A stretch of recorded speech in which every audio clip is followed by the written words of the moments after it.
गुरुजी, रसातळाला जाणे म्हणजे काय? बंड्या, रसातळाला जाणे म्हणजे मटण वर येणे. उत्तर ऐकून गुरुजी फरार.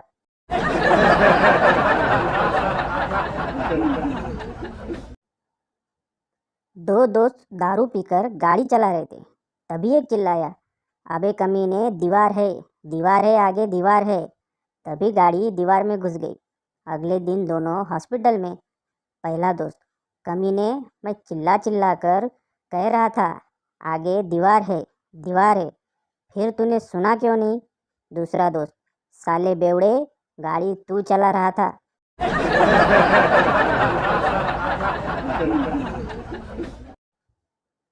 मुलगा, आय लव यू.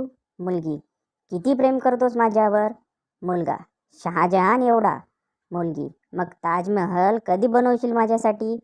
मुलगा, जमीन घेऊन ठेवली, तू मेली की लगेच कामाला लागतो.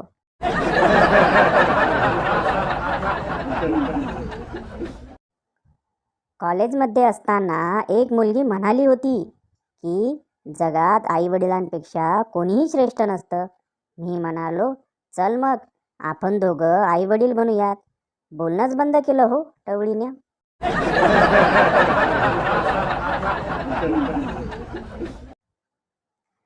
ती मला सोडून गेल्यानंतर मी मरणारच होतो, पण मग मला आठवलं की तिच्या मैत्रिणीचा पण नंबर आहे माझ्याकडे.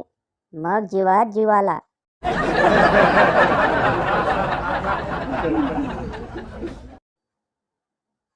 जसे डॉक्टरच्या बायकोला डॉक्टरीन म्हणतात, तसेच नर्सच्या नवऱ्याला नरसाळ्या म्हणतात.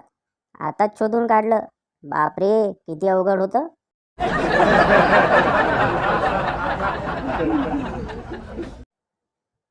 दरवेळेस ठरवतो आता बस, आता वय झालं, सभ्यपणे वागायचं, अध्यात्म समजून घ्यायचं.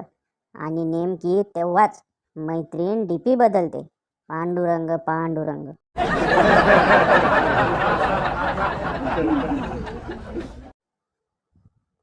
आज सकाळी नवीनच बघायला मिळालं.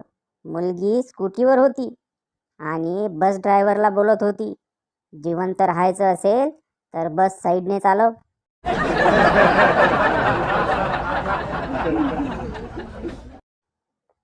जावई, याला गावात कोणी विचारत नसतं, पण सासूरवाडीत लई थाट याचा. कोंबडा कापा, हे ते लय नखरे. सासरवाडीचे मनातल्या मनात बोलत असतील, पोरगी नसती दिली तर लय हाणला असता.